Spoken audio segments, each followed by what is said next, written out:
Welcome, you have reached review time with Imperial, and today's review will be Showtime original series Your Honor, Season 2, Episodes 1 and 2 recap. Subscribe to the channel, like the video. Let's begin. So, during the pandemic, and I think around 2020, the first season of Your Honor came out. And I think at first they were just putting it out there just to see how it take. And it ended up took off, and a lot of people was tuning in and became a hit. So since then they read it up for season 2. More content for Showtime to show. So this brings us in season 2. Quick recap. Bryan Cranston, who's the headline star of the show, plays as Michael Desiato. He was a judge in New Orleans, well respected. His son was out driving one day and hit someone and left the scene of the hit and run. The person he hit was a mob boss in the town of New Orleans, and it became a big thing. So when it became a big thing, the dad got whiff of it and start using his ties to cover his son being part of it. So first the car that the son was driving, they got rid of the car. So Michael's best friend was the mayor. The mayor called some of his people he's tied to on the streets to go steal the car and then disperse it. Now, someone seen the man who went and stole the car. So what happened was, when they saw him steal that car, they figured he was the one who did the hit and run on the mob boss's son. So the mob boss's son had an older son that was in jail named Carlo. Carlo, when that kid was in jail, pretty much wanted to meet up with him. And so Carlo killed the kid in jail. Meanwhile, when Carlo killed the kid in jail, the mob boss wanted his son to get free because they was having him up on for death penalty or life, one or the other. The judge manipulated the whole case and ended up getting Carlo off and out of jail. And all the evidence was against Carlo to go down. So meanwhile all this was going on, the judge's son, who was pretty much was a goofball, and he, instead of him staying low, he was getting involved. He ended up getting involved with Phil Baxter, which was the mob boss's daughter. So it was crazy. He ended up getting Adam, that's Michael, that's the judge's son. He ended up getting involved with Phil. So the main head mob boss, I think his name is Jimmy, and the wife's name is Gina. So the wife is straight, like, she's gonna be a problem in season 2. She was already a problem in season 1. Like, she was real quiet at first, then towards the end she started picking up, and you realize that she was really like the boss. So you start to see it in the first 2 episodes. So that's just a recap of what happened. And at the end, I think his name was Scuffy or Cuffy.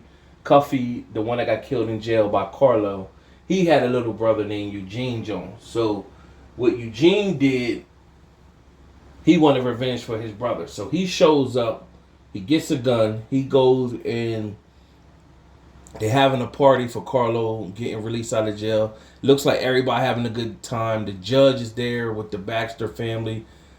basically he don't really want to be there, but he know his son is involved with Phil, so he's just trying to show support.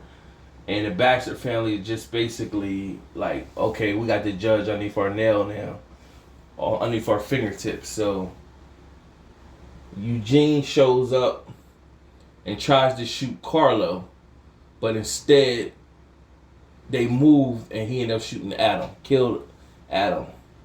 So that brings us to season 2. Season 2 starts off with the judge in jail, as you can see him right here with the full blown beard. And the first 2 episodes, you introduce, you see a new character, which is played by what is her name? And she aged like fine wine. She plays as the FBI agent. Last name Lopez. I'm not even. Oh man, I'm looking at her right now in my Her last name is Lopez. It'll come to me. Nevertheless, so he's in jail, and he basically doesn't have nothing to live for. And he wants to give up. So she come to visit him. She come to visit him pretty much, but she doesn't tell him what she's there for yet. He doesn't realize, he thought that he was just ready to give it up. So he gave up. When he was so distraught that his son died, he went and gave up everything that took place, that he manipulated the case. He was covering for his son. He also that the mayor, he told everything, that the mayor is the one who got rid of the car. He told all that. And they recorded it. So when she wanted all that to be hidden and taken out of his records. So when that took place, she was able to go back to him and say, listen, I need you to help me bring down the Baxters. He like, basically, why would I do that? I don't got nothing to do with none of that. And then she played the tape of him telling all, where he confessed to everything. Rosie Perez. I said Lopez. It's Rosie Perez. It just came back to me. Rosie Perez is her name. And so she aged like fine wine too.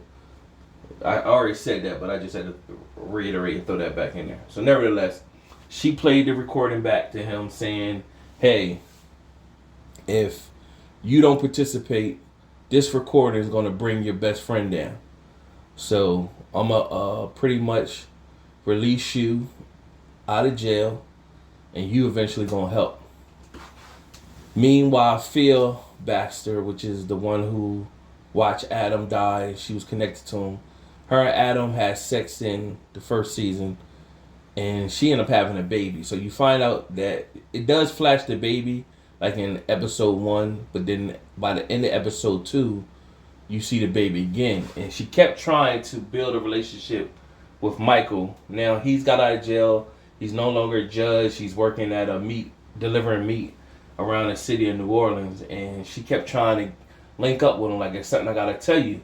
And he just kept brushing her off. And then finally, he had to deliver some meat at the hotel that she stays at. Her family owns a hotel in New Orleans. And so when he showed up there to deliver the meat, she seen him, found out that she's living at the hotel, and she asked him could she meet him.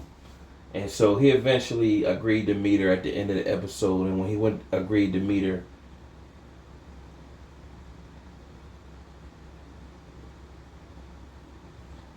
she seen that he had the baby, and she told him, this is your grandson. And so now the plot thickens, because he didn't want to, he might have been for taking down the Baxters at first because of the and her name is Olivia Dermont, Rosie Perez. So he might have been all for taking down the Baxters. Now his grandson is tied in it. So now the plot thickens. So that's the storyline that's going on with Michael.